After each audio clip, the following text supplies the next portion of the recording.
Today, we're going to be having a discussion about justice. Certainly a hot topic today. It's not an easy topic for some of us because we'll sometimes hear a political agenda. We'll sometimes hear watered down gospel when we hear that term, but justice is something we can't get away from in the Bible. We get due justice very clearly in the Old Testament.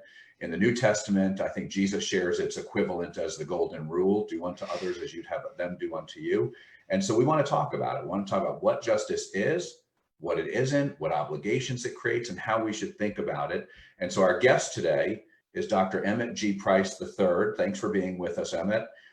Emmett is the professor of worship, church, and culture at Gordon Conwell Theological Seminary. He's also the executive director of the Institute for the Study of the Black Christian Experience at the seminary. He's also the founding pastor of Community Love Christian Fellowship in Boston. He's also a weekly contributor to WGBH Radio. He's also the executive producer and co-host of All Revved Up podcast. So Emmett wears more hats than just about anybody else. And today he's going to be putting on a theologian hat for us. So thanks again, Emmett. I'm Charles Galda. I'm the president of Vision New England. And what we really were intentional in this new Church in Action podcast that is the first and third Thursdays of the month. And we'll have some special ones in between those times. But we wanted to be intentional in this one and having Dr. Price come talk to us and talk to us about justice. For some of the reasons I shared as we were talking about it, we may find that we disagree about some of the topics. We may find that even Dr. Price and I disagree, and that's okay. We talk a lot about how we exist in our echo chambers, and we want to break down the echo chambers and have some conversations where we can disagree and do it in Christian love and respect in a way that's a witness to the world, but also is maybe convicting for the world because they're not able to do it all the time that way. In fairness, sometimes we don't get it right, but we really want to do that here. And so probably a great starting point is to really just say, so what is justice? How does the Bible define justice? And Emmett, I know people write dissertations on this and they write books on this, but in our limited time, what is justice in the Bible? Well, Charles, first of all, it's wonderful to be here with you, and thank you for the gracious invitation. And to those who are listening to us and watching us, it's wonderful to be with you. The question of what is justice has some prerequisites. And I think in order to really construct a theology of justice, we have to go back and at least touch at least one or two different points. The first is, who is God? Right. And the nature of God is God. The great theologian John, the gospel writer John, teaches us that God is love. God is the essence of love. God is the manifestation of love. And so we can't get to justice without love and a loving God. The second thing that we can't do before we get to justice is really deal with God's creation of humanity. And we find that on the first page of the Bible, Genesis chapter 1. And when you look at verses 27, 28, and then you can skip to 31, in 27, God said, let us make humans, Adam, or, human beings, mankind, however you want to translate that, in our image. Okay. And then he says, be fruitful and multiply. In verse 28, he says, I will bless them. Essentially, they are blessed. And then in 31, he says that his creation, God's creation, is good. And in the notion of that, in verse 28, God gives humanity dominion over the flying things, over the creepy crawly things, and over the swimming things, but never gives humans dominion over each other. And so the two prerequisites of justice is that one, two of many, because we can write a dissertation on this, but one, that God is a loving God. God is the manifestation of love. And that two, that God, when God gave dominion to humanity, did not give dominion over each other. So now justice in its own terminology is about doing right by somebody, being just, being upright by somebody, but it demands that we see each other as equal and in parity and with a loving gaze upon one another. So those two prerequisites are, I would argue, where we have trouble in terms of doing justice or, loving mercy or even walking humbly. People like to use the Micah 6:8, but there's a prerequisite to that, and that's where we find the challenge in even operating within the sense of what justice is. And so help us out on, and that's interesting. I never actually thought about the dominion point that way. That's really helpful. The help us out with then where do we get to what justice looks like then in the Yeah. Bible? So it's very clear what it is, and I thought it was a great point. Where do we get some examples of what it is? Well, my dear brother Cornell West would say that justice is what love looks like in public, right? So one of my favorite examples of justice in the Bible is actually John 8, verses 1 through 11, where there's a quote unquote adulterous woman. How she gets that tag, I don't know. But she, there's an adulterous woman who the Pharisees and the folks bring to Jesus, trying to see if Jesus is going to uphold Mosaic law, right? So none of that is disputed. What we don't know is this: was she the married individual, or was the person she was with the married individual, right? Because in that sense, the notion of intersectionality demands that why was only one person brought to the courtroom and not the other who was entangled there, right? So there's a gender issue there, okay? And then why is it that all of these guys, these learned guys, who either she's brought to their attention or one of them was with her, okay? I mean, so there's a power dynamic here. What does Jesus do? Jesus nods his head down to the ground and begins to write and asks the simple question, which one of you is without sin? And when he looks up,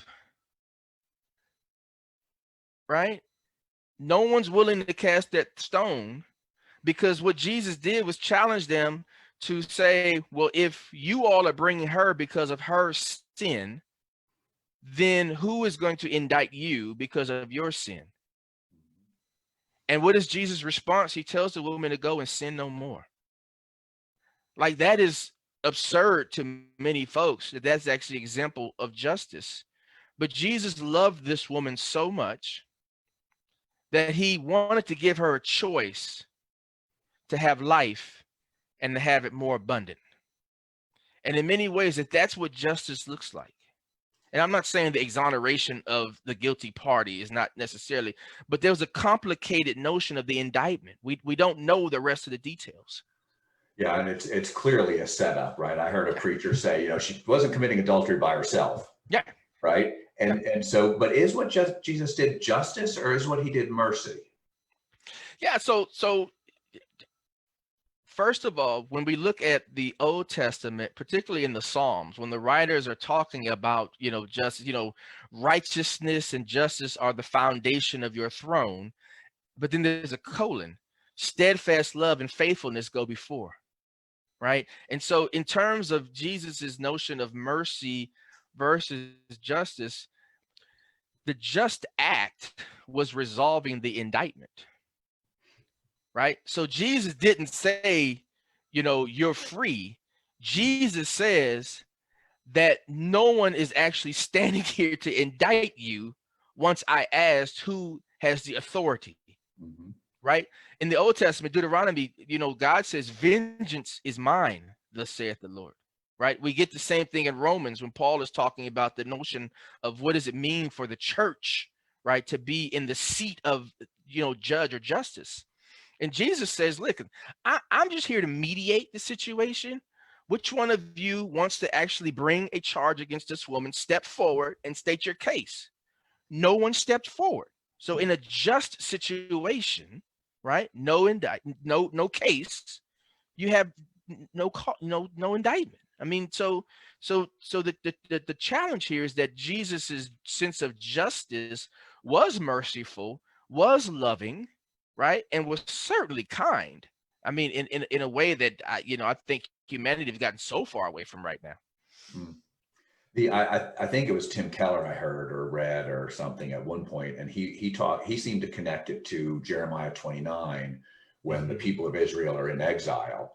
And you've got some of the false prophets saying, hey, don't settle down too long, right? You're going back pretty soon. And Jeremiah gives them the word from God that says, no, unpack your bags and work for the shalom of the city. And that gets translated a bunch of different ways: prosperity, peace, different things. He talked about this fullness of life that God intends for us, and he connected that to justice. Is that fair?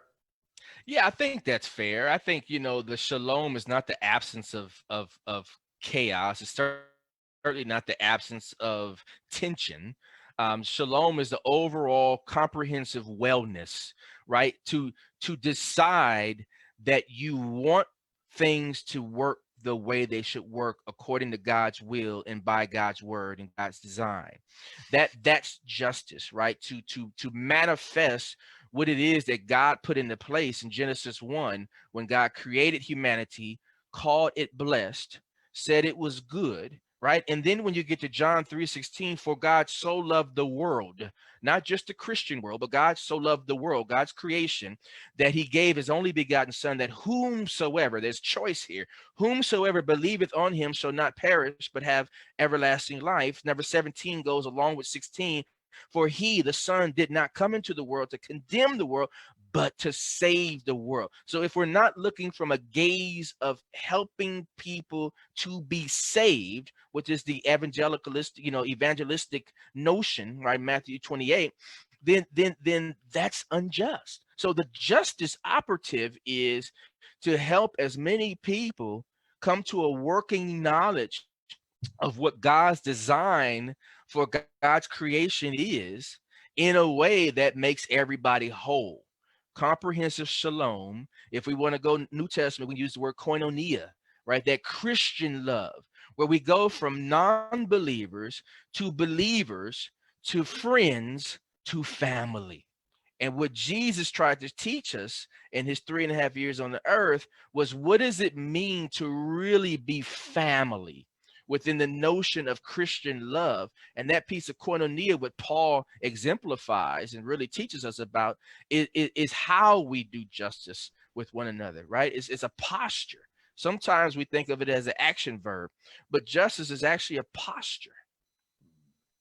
So if I'm then, if I want to take a person, so what I'm hearing you say is anything that violates God's original design, his pre-Genesis 3 creation, is unjust.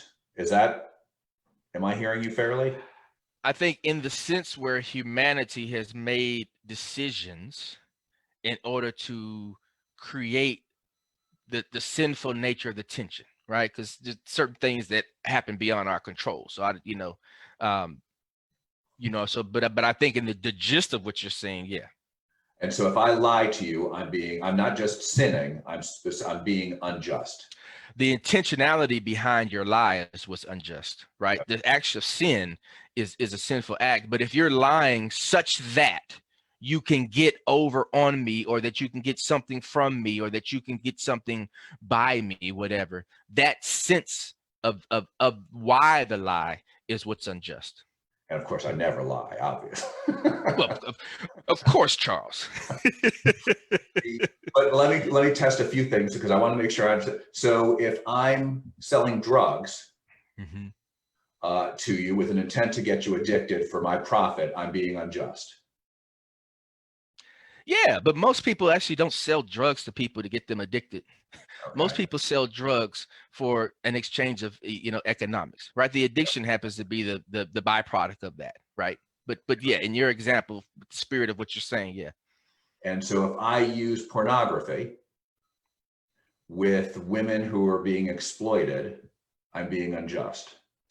Yeah, I mean, if you want to use that example, certainly 50% of users of pornography are men, the other 50% are women. So yes, if we are objectifying individuals' bodies for the sense, the pornography is about power though, right? So again, the question is what is the tension and what is the why? Some people use it for different reasons. Some people use it for other reasons. Is it sinful? Absolutely, no question about it. But the power dynamic is, what are you doing to get over on people? That's where the intention and the why is. So let me give you a couple of more passive examples, if that's okay. Is that okay? And Sure. and so I'm not actively doing these examples now, so I'm more passive. So someone in my neighborhood is struggling with mental illness Mm-hmm. that I have not caused, Mm-hmm. but I'm also not doing anything about it. Am I unjust? So the in my opinion here, because this is a good one. The unjust nature is how we see the person, Mhm. right? So if we see somebody with a differing ability, right, and we judge them based on an idealistic of supremacy, right? I'm physically whole, so I'm better than the person who has a differing ability. That posture is unjust. And in that sense, we're doing unjust to the nature of how God created. Who are we to judge whether somebody's less than or more than based on our socialized perspectives, right? That person who may be perceived as having some differing ability may be an angel in disguise, right? So how do we look down upon a person because they're different? So the whole posture of that sentiment is unjust. Okay. And so it's certainly if I'm judging them, right? Yeah. I'm hearing you say I'm being unjust, but I don't judge them. I feel bad for them, but I do nothing. Do I have that luxury as a Christian or? Well, I mean, so here's where we get into the nuance of the nature. By the fact that we categorize somebody with a differential notion is almost passing judgment. I mean, so by the fact that that person's identifier was that they have a mental, to use your example, differing ability, is already codifying somebody by difference, right? We rather than to say that's my brother or that's my sister or that's my neighbor, we've identified the differential. And in the notion of identifying the differential, that's how we do the comparative notion of who's better, who's not so better, who's more important, who's not so more important, and who has the ability and the authority to name who you are, right? So robbing somebody of their agency is unjust, right? So by categorizing and castigating that individual, and I guess I use castigating, as somebody with differing abilities is a posture of unjust. So as soon as I describe someone, that almost sounds like as soon as I describe someone, like as soon as you say I'm over 50, right? I'm an over 50 white male. Have you been unjust then in defining me that way? Is that what Well, you're? so this country is run by over 50 white males. So I think I would put you in the power base, right? It I mean, doesn't feel like it today. I got to tell you. I mean, we can nuance this. I think what I'm saying is that if God is a God of love, and we would argue, and we would I think we would agree that God makes no mistakes. Yep. And if those things are true, then whether somebody passes an IQ test or not does not make them less or more than. And Mhm. our inability to own that is an unjust posture, because people who have differing abilities have to fight in order to be made whole. That's unjust, right? Because it sets the status quo and it sets the sense of normalcy at a place where God didn't set it. God said, I created all of you. You're wonderfully and fearfully made. I blessed you and I said you were good. And here's humanity coming behind and saying, nah, this one's not good. This one's not good. And this one's certainly not good. And there's no way in the world you can be blessed by God because of dot, dot, dot. So that whole posture, right? Whether you call it being unmerciful or call it unjust, it becomes a slippery slope, because we end up moving the litmus test of what just is to higher and higher degrees that are set by individuals who consider themselves more superior. So Johnny and Friends is a great ministry to people with disabilities. Mhm. And we're connected with them. We love them. They do great work here in New England. and they, I can't say enough good things about Johnny and Friends and Johnny Erickson Tata, and I think we agree on that. Mhm. It's but now I've just said that they're serving people with disability. I don't think I'm being unjust acknowledging that fact, am I?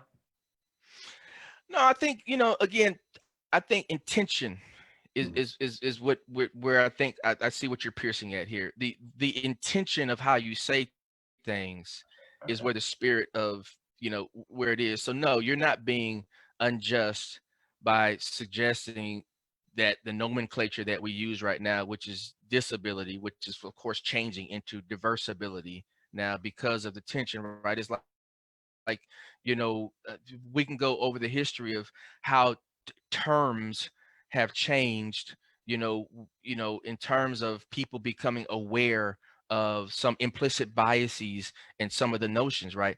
I tell you what is unjust though. If people believe that when the police tell you to get down and put your hands behind your back, that every human being should just listen, that's unjust, because there are people who have diverse abilities who are not able to comprehend that instruction. There are people with anxieties who, when a police officer screams at them, and I have not introduced race at all, so let's not read race into it. When Because we'll people never get any when people farther, right? when yeah, if they're screaming at them, their anxiety shuts them down, then they're not able to comprehend. So the thought process that anybody who is told by a police officer this instruction, if they do not abide, then they should get, the full arm of the law. That's unjust because of the reasons that you have just situated, and because of the work that Johnny and Friends are phenomenally doing. And God bless them, they're doing phenomenal work. Absolutely. So your point being some emotionally or mentally not able to do that, some physically not able to do that, in fact, And right? for us to not be aware of that is unjust, right? Okay. Okay. So you just put an obligation on me though, right? Because what I Yes. think I heard you say is that, and so we've said, hey, look, people who may be suffering from mental health issues require justice.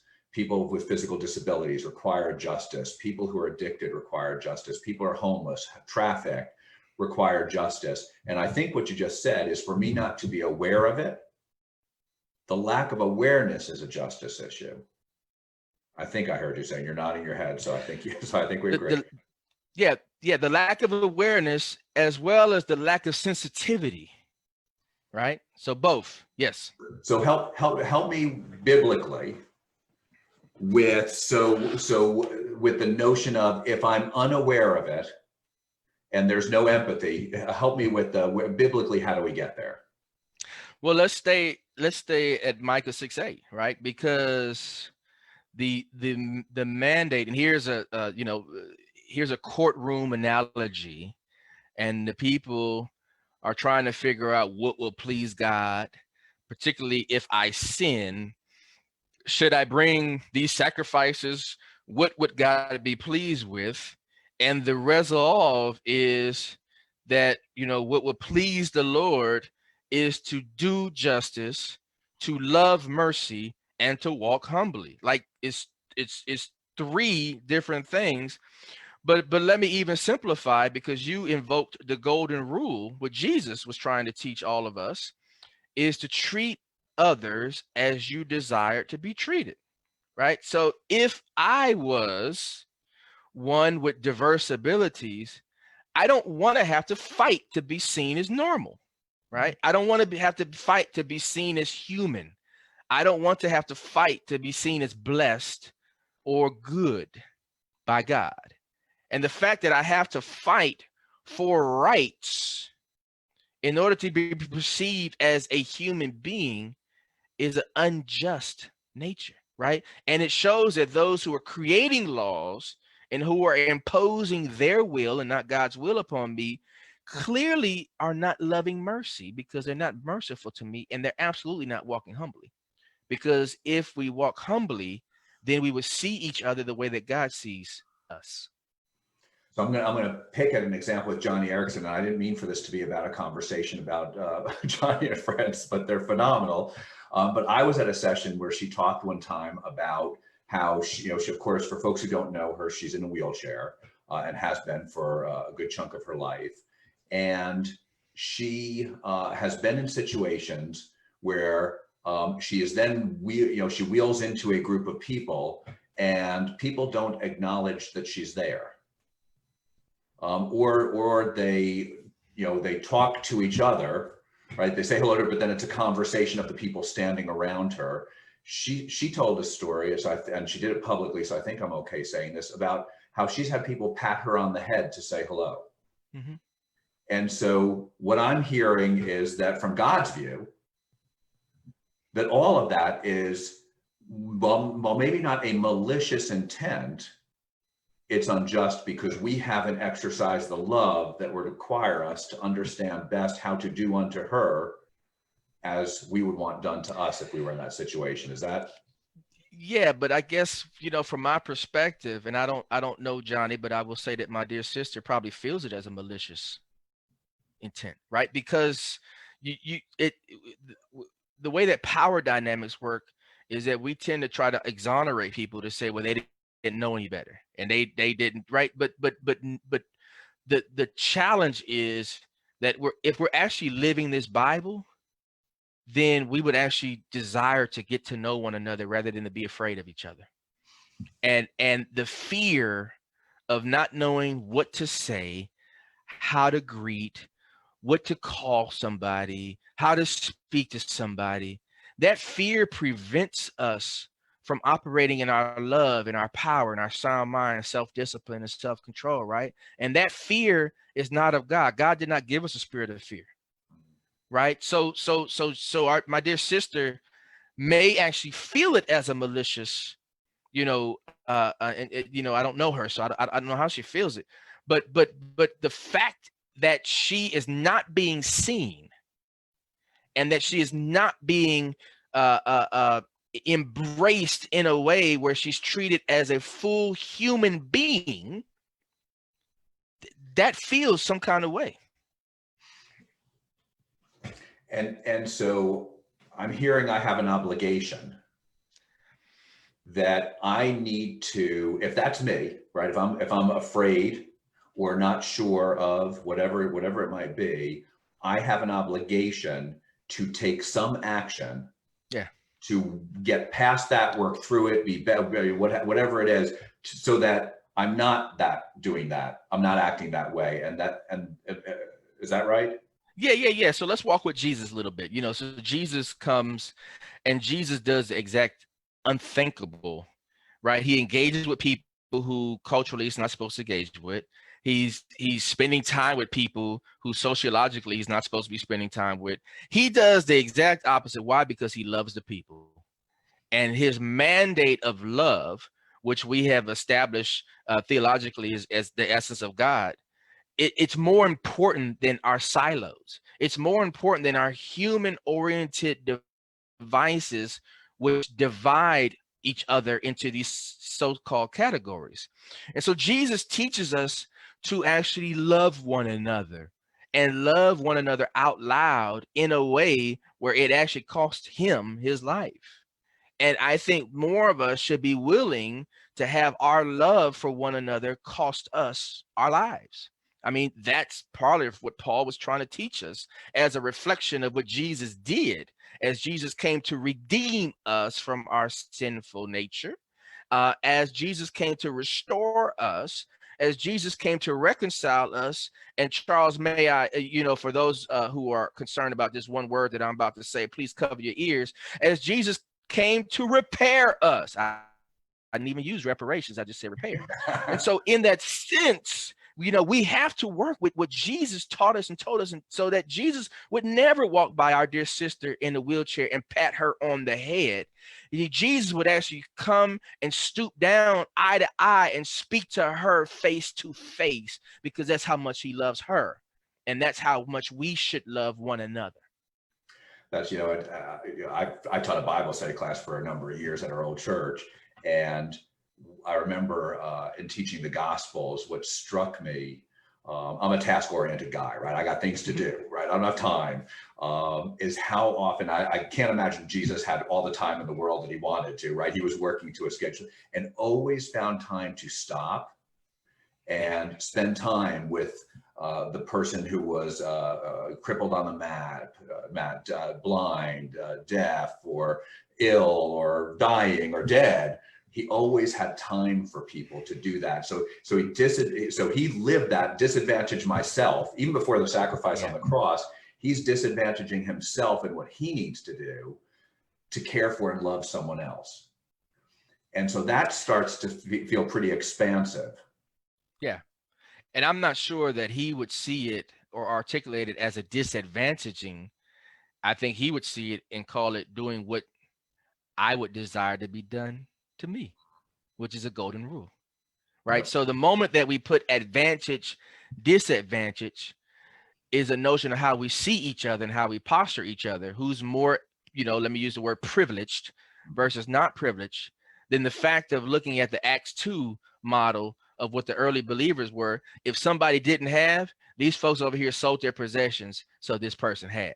We've gotten so far away from that. And I think that that's a biblical mandate of what just looks like, what justice looks like, to make sure that we can manifest to the extent that we can, both that shalom through the notion of the koinonia, right? So as we move from non-believers to believers to friends, we move to family.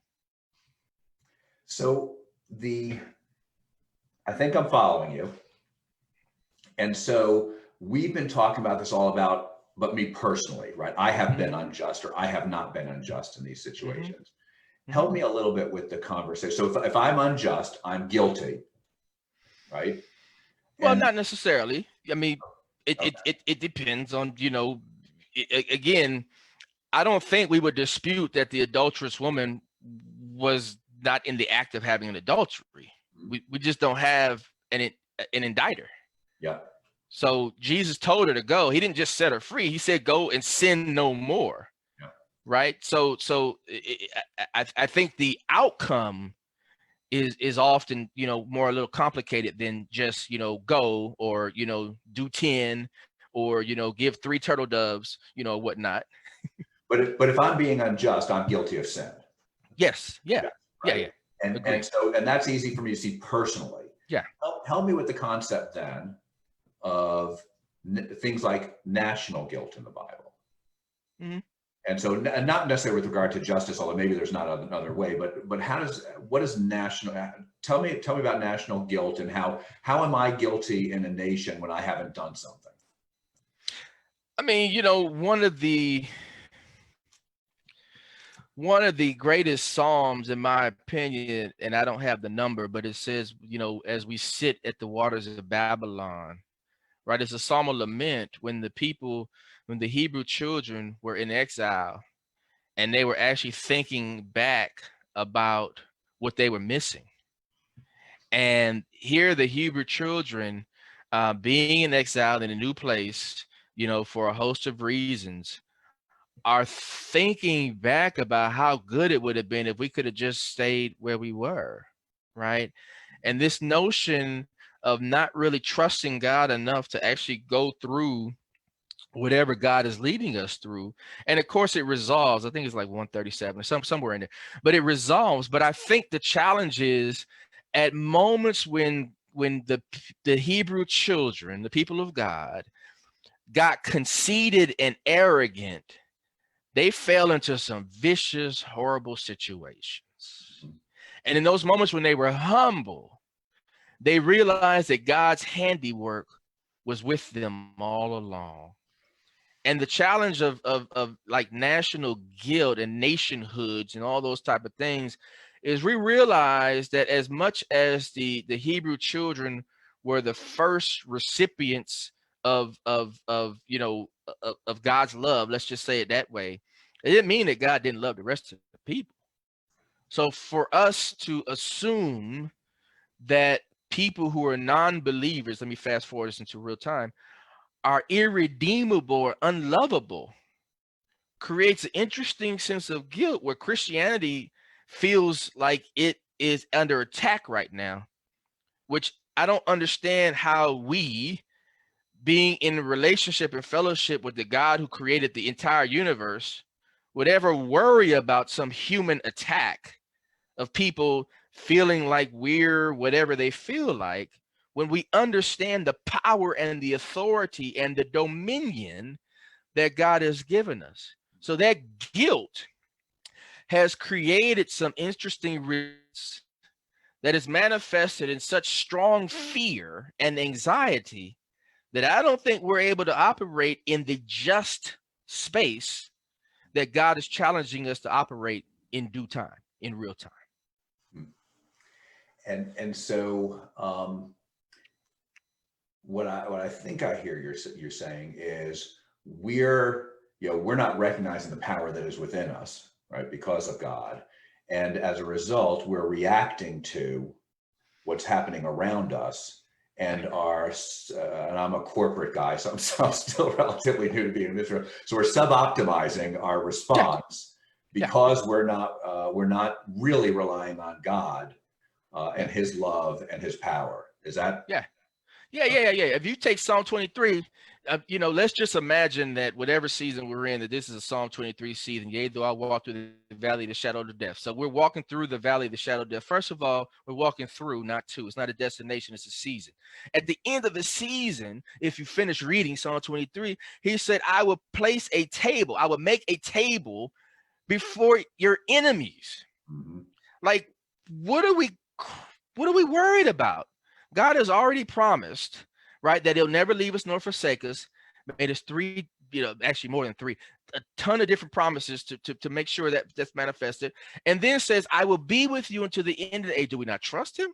And then Psalm 23, we get the table before our enemies, right? You mentioned Jeremiah, right? What is, made for evil will come to your good. I will make your enemy your footstool. God tells us so many times. And then the other piece that we're saying that Jesus is actually helping us to reflect on, everybody that looks like your enemy actually is not your enemy.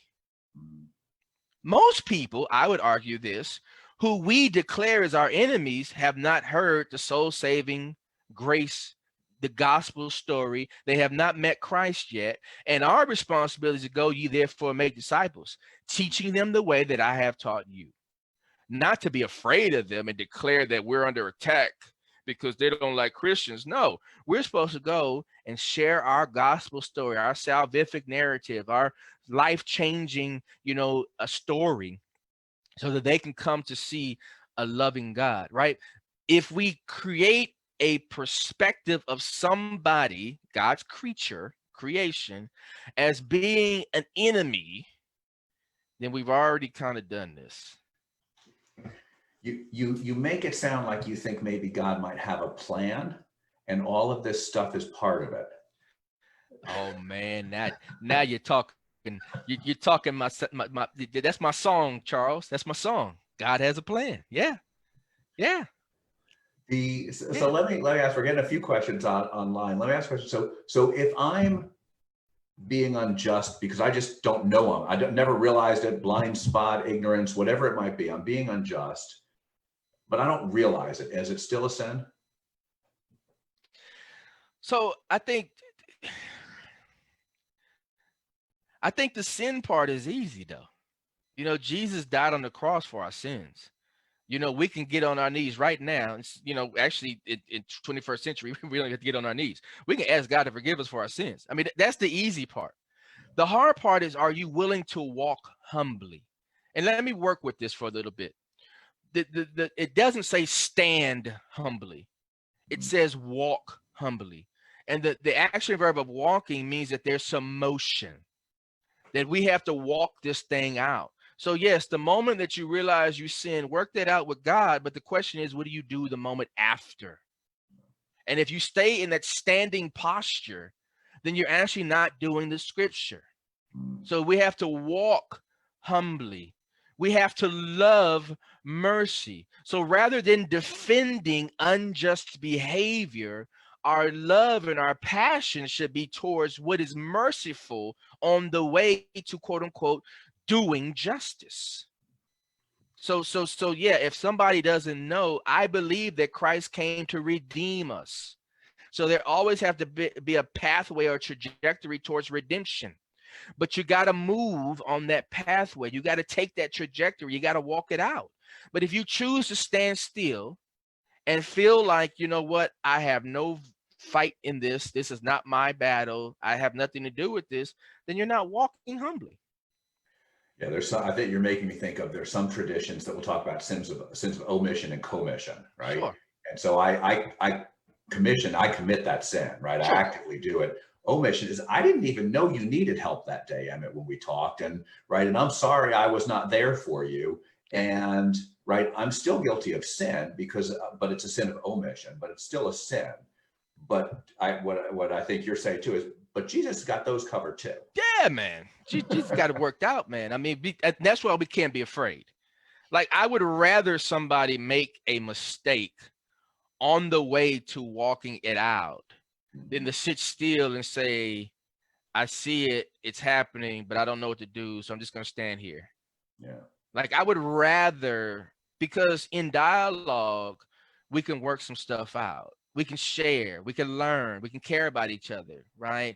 But if you stand in your corner and I stand in my corner and I need your help and I'm screaming, yelling at you, and you're afraid of me because you see, right? You're going to actually turn your back on me because you're afraid that if you get close to me, then I'm going to do something to you. And that's not of God. That fear is not of God. Yeah, I'm afraid you're going to want my time, right? Seriously, that's where that's my issue is, I just don't have time for that, and I know that's wrong, and so I struggle with that personally. It's just, you know, and I think that type A American culture is about getting stuff done, but that's not about what Jesus was doing and modeling for us. Yeah. Or Paul, right? I mean, Paul's writing these letters from prison, man. Right. Yeah, I'd have been woe is me. And so this has been helpful. So it's justice is this concept of anything that violates God's original design is something that Christians then have an obligation to engage in. Yeah. Now, we can't all fix everything No. all the time. No. And so how do we pick and choose, right? Even just the ones we've talked about a little bit earlier, there's a lot of issues there. If I can't fix everything, what do I do? Yeah, I think what we do, first of all, is many of us have to correct our theological perspective because we've been taught some unhealthy things. And so the first thing that we do is introspective, reflective work. So, you know, for many of us who don't believe that Christians were slave owners, who don't believe that the church was complicit in the slave trade, who don't believe that much of the power dynamic that we are experiencing now, particularly the Church of Jesus Christ of the United States, if that wasn't influenced by the church, then I think we have to go back and do some homework. You see, I'm not finger pointing. I'm just saying that we can't work out what we don't acknowledge. I'm not placing blame. I'm not, I'm not being condescending to anybody. But if we don't understand that, then it's hard to diagnose where we are now because the wounds go back, generations and generations and generations. As we learn that, our posture of walking things out demands that we have relational proximity to people who are different from us. You talked about the echo chamber. I like to use the fishbowl. We got to hop out of our fishbowl into the other fishbowl. We got to move out of our echo chamber into another echo chamber so that we can have difficult conversations, which we will begin to realize are actually not that difficult at all because I begin to care about the person I'm talking with. And our differences become a movement towards realizing that we're actually more similar than we are different. So we're almost out of time, and I have a question that I'm convinced there's not enough time to ask, but I want to try and ask it just to see. And so, because you brought up a really interesting point that may end up just need to be a whole separate conversation. But when we talk about the church is complicit in slavery, now there were people who professed Christianity who were slave owners. There were people who professed Christianity who were rabid abolitionists and fought and died to end slavery. Is the church guilty in that, or is it some of the church? Yeah, I think, I think the church And by the way, one more thing, and there were some Christians people who profess Christianity who were victims of it.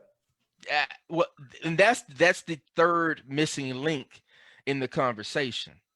So in that sense, it's hard to say the church with a capital T and a capital C, Okay. right? Because if it was the church would not have been fractured in those three different areas, right? So I think the point is that the church is supposed to be the bride of Christ, not the brides. And so one of the challenges of the church is, what do we need to do to bring ourselves back together so that we can be who God called us to be, who Jesus called us to be, and I believe who the Holy Spirit is helping to press in and work on us to be.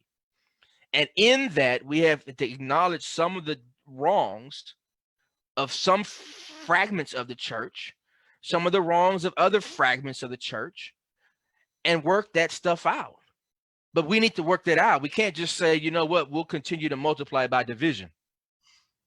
We need to bring that back together so that we can truly be the bride of Christ. Yeah, we do. We'll talk sometimes about the Black church, the white church, the Hispanic church, and that's not really good theology at all. And I've been corrected on it too.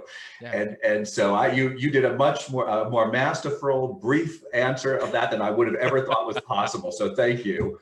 But we are out of time. Thank you so much for being with us, Emmett. It's been so great to get to know you in some of the recent conversations we've had, but also to hear your heart on this justice and a different perspective on some things that I hadn't thought about before. I really appreciate that. This was just a taste. I think we'll come back to justice. And we will be talking about some of the challenges that you bring up around race and within the church, let alone within the culture, and there are opportunities there. So just thanks so much for being with us today. Thank you, audience, for tuning in, for listening. I hope God uses whatever you heard here that he wanted you to hear, that he uses that to accelerate your work of making disciples who do justice, because that opens doors to share Jesus. Amen. And that's the reason we want to be talking about this. It's an evangelistic, it's a command, but it's evangelistic as well. I'd also like to thank Bob Atherton, our producer. We'll be back with our normal podcast in 2 weeks from today, but we have a special event next week on September 10th at 2:00 in the afternoon. We have a special 90-minute Facebook Live event for marketplace believers. And we're going to be talking about how COVID is reshaping the world economy and how believers can lead in that crisis and in the marketplace when that's happening. Our guest will be Britt Harris. Britt is the president and CEO of the largest private endowment in the country and is a believer and is also an advisor to the Fed and the White House working group on financial markets. So Britt will have a unique vantage point from which to share and will be helpful to you if you're a marketplace believer. So thank you all very much again. We'll see you next time.